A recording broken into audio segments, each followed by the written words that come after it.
तो मेरे प्यारे दोस्तों, स्वागत है आप सभी के आपकी अपनी चैनल पवन स्मार्ट स्टडी पर।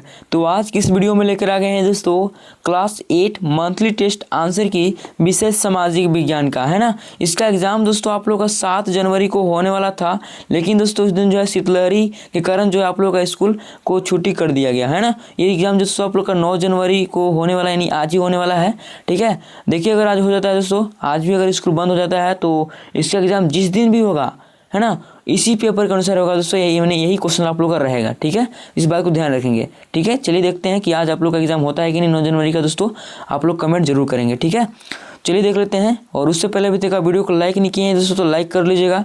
चैनल पर नहीं होंगे चैनल को सब्सक्राइब कर बेल आइकन को भी ऑल जरूर कर लीजिएगा। ठीक है, चलिए स्टार्ट करते हैं दोस्तों। तो देख लीजिए, ये जो आपका रहने वाला है जनरल स्कूल के लिए रहने वाला है दोस्तों, कक्षा 8, है ना। विशेष सामाजिक विज्ञान 1 घंटा समय रहता है, पूर्णांक आपका 20 रहता है। चलिए हम लोग देख लेते हैं क्वेश्चन आंसर को कि किस प्रकार से आप लोग क्वेश्चन आपके एग्जाम में देखने को मिलेगा, है ना। तो देख लीजिए दोस्तों, सेक्शन ए जिसमें आपका 5 ऑब्जेक्टिव क्वेश्चन रहता है। कितना दोस्तों?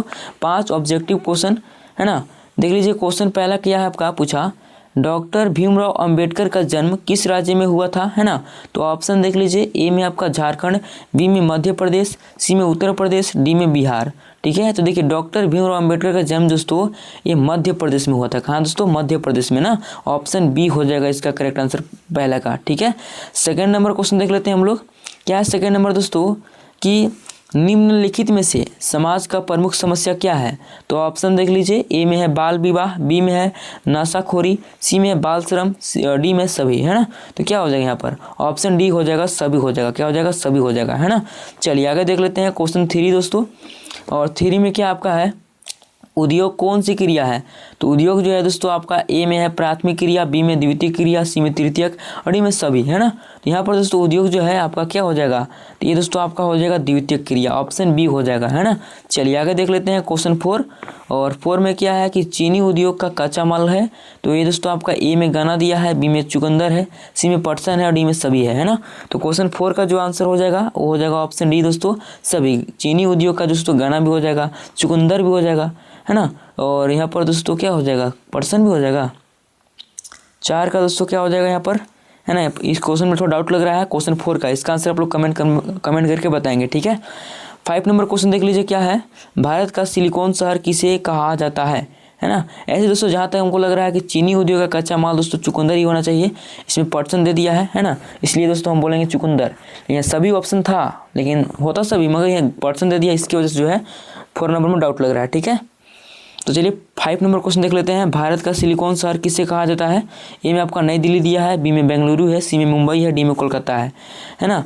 देखिए सिलिकॉन शहर दोस्तों आपको जो है बेंगलुरु को कहा जाता है ना। ऑप्शन बी हो जाएगा करेक्ट आंसर 5 का। ठीक है, तो यहाँ तक क्लियर है दोस्तों। हम लोग जो है 1 से लेकर 5 तक उत्तर देख लिए। ठीक है, अब हम लोग सब्जेक्टिव क्वेश्चन की तरफ चलेंगे। उससे पहले एक छोटी सी रिक्वेस्ट है, अभी तक आप वीडियो को लाइक नहीं किए हैं दोस्तों तो लाइक कर लीजिएगा। चैनल पर नहीं होंगे चैनल को सब्सक्राइब करना बिल्कुल मत भूलिएगा, है ना। सब्सक्राइब जल्दी से कर लीजिए आप लोग। चलिए हम लोग देख लेते हैं सेक्शन बी दोस्तों, जिसमें हम लोग अति लघु उत्तरीय प्रश्न, जिसमें आपका 6-7 क्वेश्चन है। तो पहले हम लोग क्वेश्चन को पढ़ लेते हैं, इसके बाद आंसर को देखेंगे। इसमें आपका 6 नंबर क्वेश्चन कर रहा है, लोहा इस्पात उद्योग का मुख्य कच्चा माल क्या है। ठीक है, इसका आंसर देखेंगे। फिर देख लीजिए 7 नंबर, भारत का मैनचेस्टर किसे कहा जाता है, इसका आंसर देखेंगे। फिर सेक्शन सी में देख लीजिए 8 नंबर क्वेश्चन, पावर लूम किसे कहते हैं, है ना, इसका आंसर देखेंगे।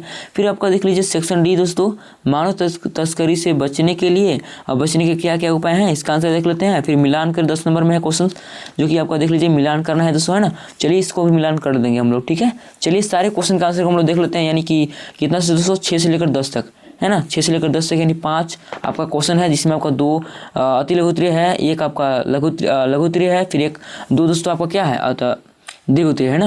ये दोस्तों आपका कितना मार्क्स का आता है, तो ये दोस्तों आपका 4 मार्क्स का रहता है। 9 जो है आपका 4 मार्क्स का है, 4 कितना हुआ, 8 मार्क्स हुआ, है ना। चलिए देख लेते हैं हम लोग सारे क्वेश्चन के आंसर को। तो ये रहा दोस्तों आपका सब्जेक्टिव का आंसर, है ना, जिसमें आपका क्वेश्चन नंबर 6 पूछा था कि लोहा इस्पात उद्योग का मुख्य कच्चा माल क्या है। ठीक है, लोहा इस्पात का बोला था, तो आंसर लिखिएगा लौह अयस्क हो जाएगा, है ना। लौह अयस्क, कोयला और चूना पत्थर।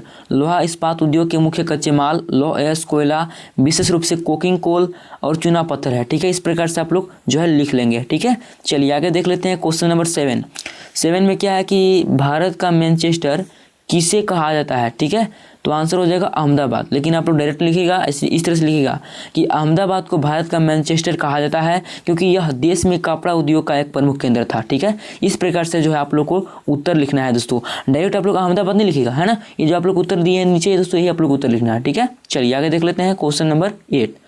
और 8 में क्या आपका है दोस्तों, ध्यान देंगे, है ना, कि पावर लूम किसे कहते हैं।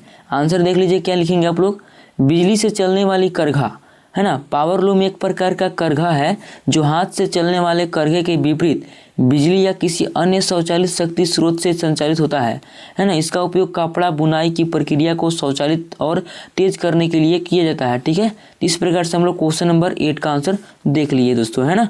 चलिए तो हम लोग चलते हैं क्वेश्चन नंबर 9 की तरफ और 10 की तरफ, है ना। चलिए उसको भी देख लेते हैं दोस्तों हम लोग।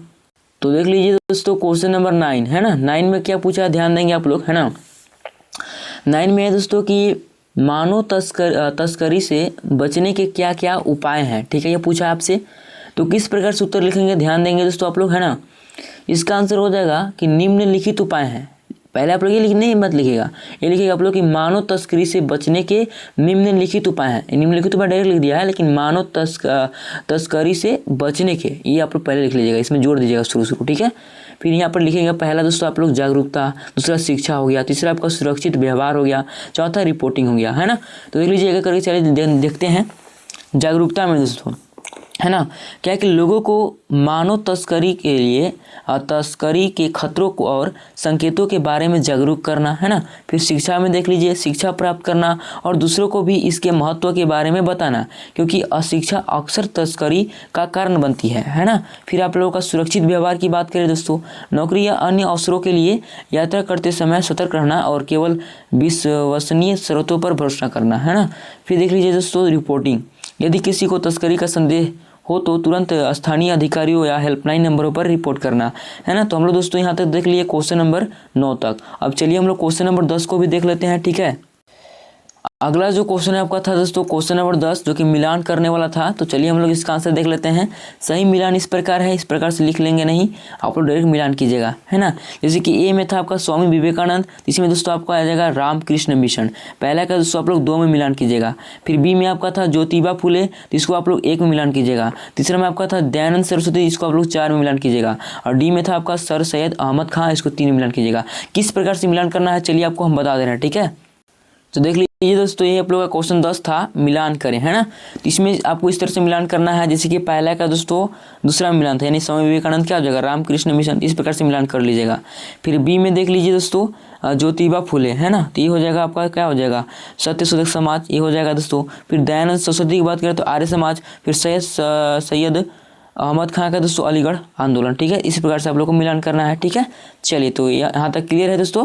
तो हम लोग सारे क्वेश्चन का आंसर को देख लिए, इसी प्रकार से आप लोग को उत्तर था। तो कैसी लगी वीडियो, अगर वीडियो पसंद लगी होगी तो वीडियो को लाइक एंड चैनल को सब्सक्राइब जरूर कर लेंगे। चलिए मिलते हैं किसी नेक्स्ट वीडियो के साथ, तब तक के लिए जय हिंद जय भारत।